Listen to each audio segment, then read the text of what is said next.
Good morning student, welcome to Mathmania YouTube channel. I hope you are doing well. Today we will discuss class 8 chapter number 5 coal and petroleum, in which we will discuss coal and formation of coal topic. Last time we would discuss all about energy and resources. ठीक है, आज हम सारी चीजें कोल और उससे कैसे कोल का निर्माण होता है ये सब जानने को आपको मिलेगा. सो a lot to know, a lot to discuss.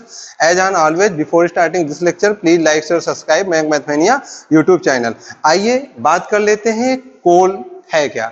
आपको कोल की डेफिनेशन दिए थे, एक और डेफिनेशन आप लिख सकते हैं. कोल क्या होता है? Complex mixture of carbon, hydrogen and oxygen. Carbon, hydrogen और ऑक्सीजन का क्या होता है? ये मिक्सचर होता है. ठीक है, और इसमें साथ ही नाइट्रोजन, सल्फर और फास्फोरस भी पाया जाता है. आप देखोगे रिफाइनरी, अभी आने वाले चैप्टरों में पढ़ोगे कि जो रिफाइनरी है वहां पर जब बारिश वगैरह होता है तो बारिश के दौरान वहां पर क्या कहते हैं, एसिड रेन होते हैं की संभावना रहती है.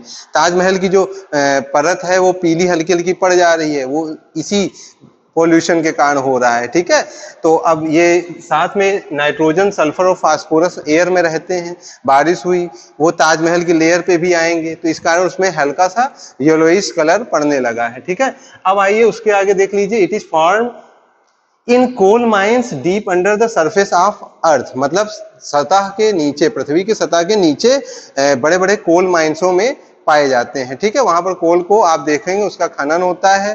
ठीक है, उसको निकाला जाता है और वहां से कोल को पाया जाता है. ठीक है, अब हम बात कर रहे हैं फॉर्मेशन ऑफ कोल. ये जो फॉर्मेशन ऑफ कोल होता है ये बहुत मिलियन ईयर्स की तपस्या होती है. ठीक है, ये सबके नसीब में नहीं है, तो इस चीज को ध्यान रखिए और इसका हिसाब से ही यूज करना होता है. चलिए इसके फॉर्मेशन के बारे में बात कर लेते हैं. सबसे पहले देखिए, it is believed that millions of years ago, बहुत साल पहले, the ground below the forest was split open by the natural forces.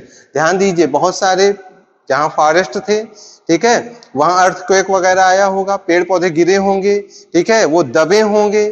ठीक है, आंधी आई होगी, तूफान आया होगा, पेड़ ऐसे कई साल तक गिरे पड़े हैं, सड़ गए हैं, उसके ऊपर लेयर लेयर जमती चली जा रही है.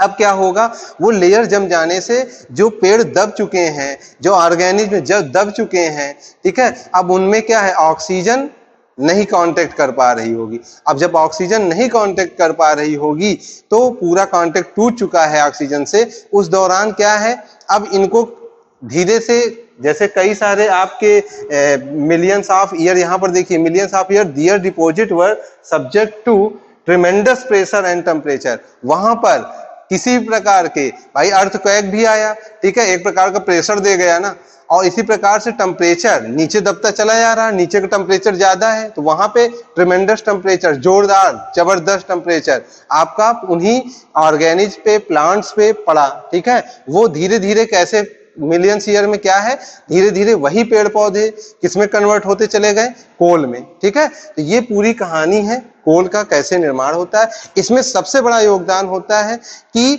ऑक्सीजन का कांटेक्ट लेस होना, किससे, उन पेड़ पौधों से. ठीक है, वो कांटेक्ट लेस होंगे.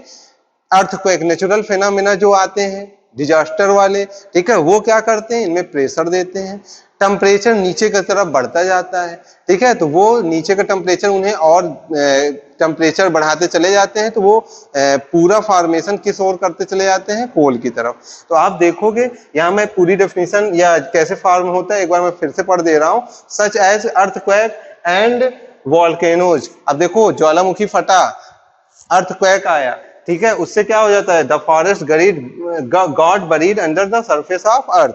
अब अर्थ जो है, पृथ्वी, ठीक है, वो क्या होगा, पृथ्वी उनको दबाता चला जा रहा है. ठीक है, फिर देखिए, plants have no contact with oxygen. मैंने यही कहा, ऑक्सीजन से कोई कांटेक्ट नहीं होगा.